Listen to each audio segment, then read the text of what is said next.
This story begins in the Irish Ocean. A fisherman named Syracuse is fishing in the sea. He did not expect to catch a beautiful woman among the fish pile when the fishing net was lifted. Syracuse immediately saved the woman by giving her mouth-to-mouth resuscitation. The woman then coughed water.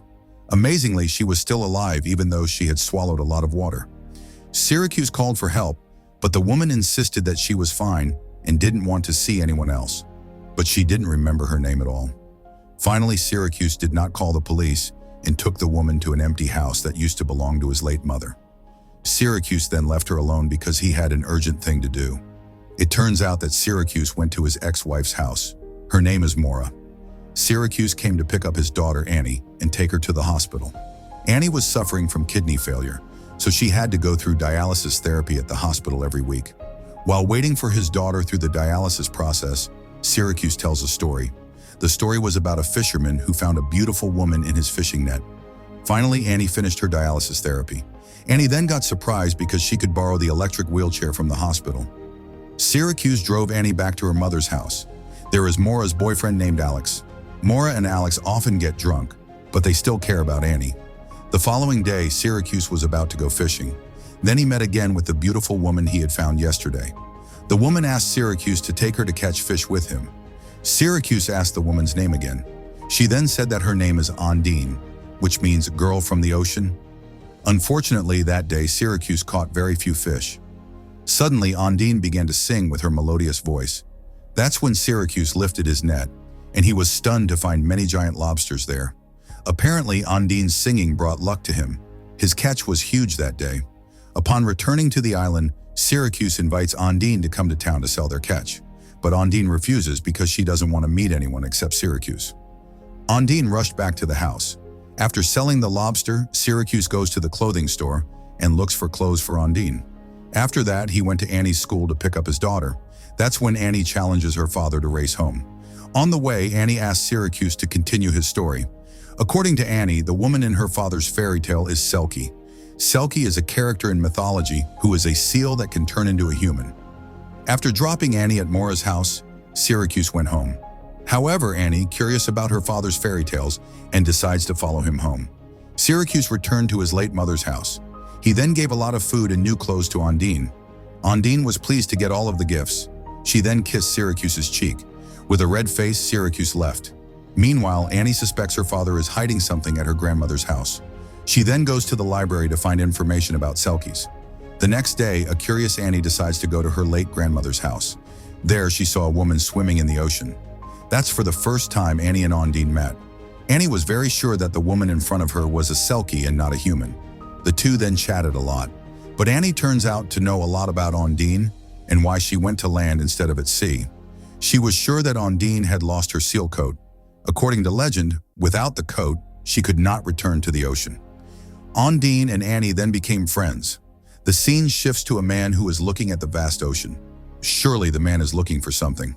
The next day, Syracuse invited Ondine to go to sea with him again. On the boat, Syracuse teaches Ondine how to drive. But in the middle of the ocean, a marine officer passed them. Ondine was so scared and immediately hid. She then uses her feet to drive. The sight made Syracuse uncomfortable seeing Ondine's sexy legs. After that, Ondine started humming again. And surprisingly, now Syracuse's net caught so many fish. In fact, he had never caught this many fish. However, the marine officers stopped at the ship because they were suspicious of Syracuse's large catch. They thought Syracuse was using a forbidden net. The officers also checked the compartment of the boat and found Ondine, who was hiding there. Ondine tells them that Syracuse uses a regular net when catching the fish. Finally, the officers left. Syracuse invites Ondine to go to the market to sell the fish. Since other people have seen her, Ondine agreed to join Syracuse to the market. Meanwhile, when they arrived on the mainland, the other fishermen were amazed to see such a beautiful woman. In the fish market, Syracuse earned a lot of money from selling his fish. They then went into town and took Annie. Ondine is busy buying new clothes while some women watch her from outside the shop. They were so amazed to see Ondine's beauty. The next day, Annie came to visit Ondine. Ondine decides to teach Annie to swim in the sea. While swimming, Ondine suddenly panicked. It turned out that at the bottom of the sea, she found her lost seal coat. Annie said that she should bury her coat in the ground to live another 7 years on land. It turns out Annie read the story from a library book. They then went to bury the coat in the garden behind the house. In the afternoon, Syracuse takes Ondine and Annie to a festival in town. Annie tells the selkie legend and asks Ondine to admit that she is a selkie, but Ondine denied it. In the middle of the festival by the sea, the mysterious man seemed to be looking for Ondine. Arriving at the festival, Annie still forces Ondine to admit that she is a selkie. Because she didn't confess, Annie drove her wheelchair fast and jumped into the sea. Without thinking, Ondine immediately ran and jumped into the sea to save her. Luckily, Annie survived. Annie told her father that Ondine could breathe underwater. Annie was driven back home, and Syracuse took Ondine back to her late mother's house. Syracuse then tells her that he used to be an alcoholic. That's why he didn't get custody of Annie. He decided to change for the sake of his daughter. That night, the two get carried away and started having sex. Unexpectedly, Ondine enjoys being with Syracuse. The next day, Syracuse went to a church and recounted about Ondine. He began to fear losing Ondine. Outside the church, he meets the mysterious man. The man asked about Ondine. According to Syracuse, Ondine is a woman who brings good luck to him. That day, Syracuse accompanied Annie for dialysis therapy again. After returning from the hospital, they could not find Maura. So Annie took her father to a bar. Sure enough, Maura and Alex were playing billiards and getting drunk. Syracuse asked permission for Annie to stay at his house, but Maura wouldn't allow it. She even asked Syracuse to come home to meet his mermaid. While sleeping, Ondine woke up hearing the sound of an approaching car. It turns out that the mysterious man came to look for her.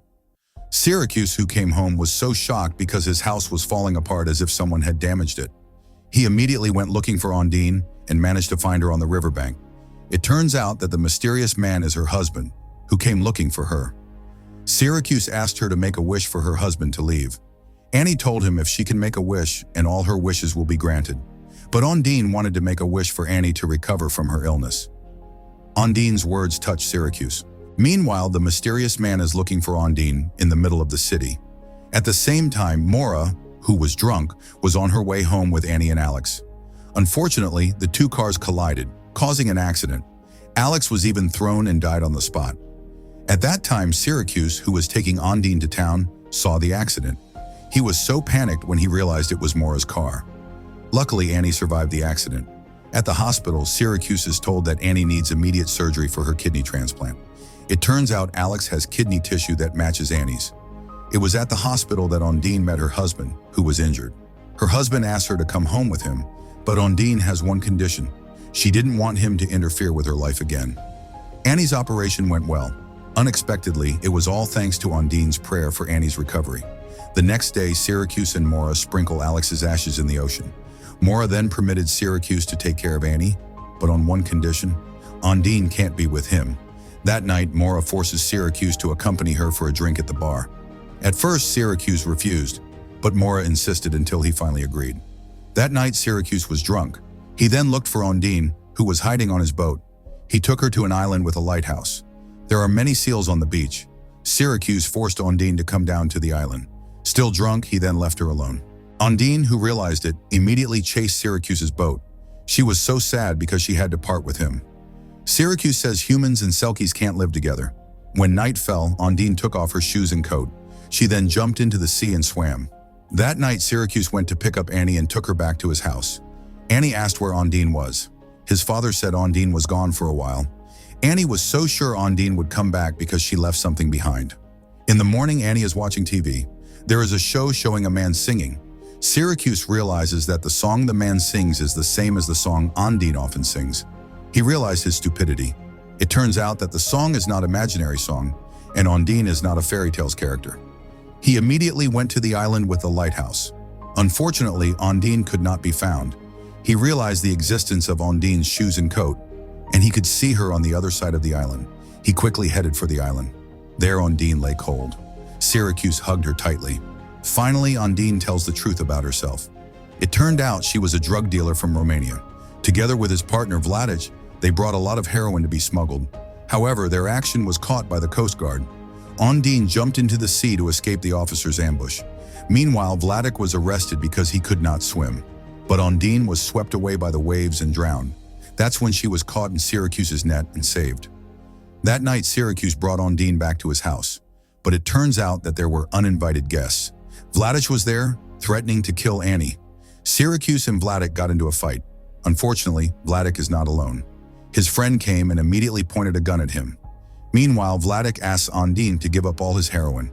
In order to save Syracuse and his daughter, Ondine reveals where the heroin is hiding. But when Vladik dug in the backyard garden, they couldn't find it. It turned out that Annie had removed the coat containing the heroin. Annie still believes that Ondine is a selkie, and she hides her coat so that Ondine can live with them forever. Finally, Annie said that the coat was in the lobster trap. Ondine, who realized that Vladik couldn't swim, pushed him down in the sea. In the end, Vladik died because he was trying to get the heroin in the lobster trap.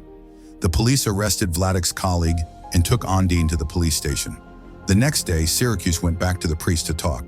The priest tells Syracuse that Ondine will be deported. However, she can remain in Ireland if she marries and becomes an Irish citizen. Finally, Syracuse asked the priest to bless them in a marriage. Both of them got married with the help of Annie. Now the little family's living happily. This film ends. So what did you think of this movie? Leave it in the comments below, and if you enjoyed the video, please like and subscribe for more movie recaps. See you in the next video.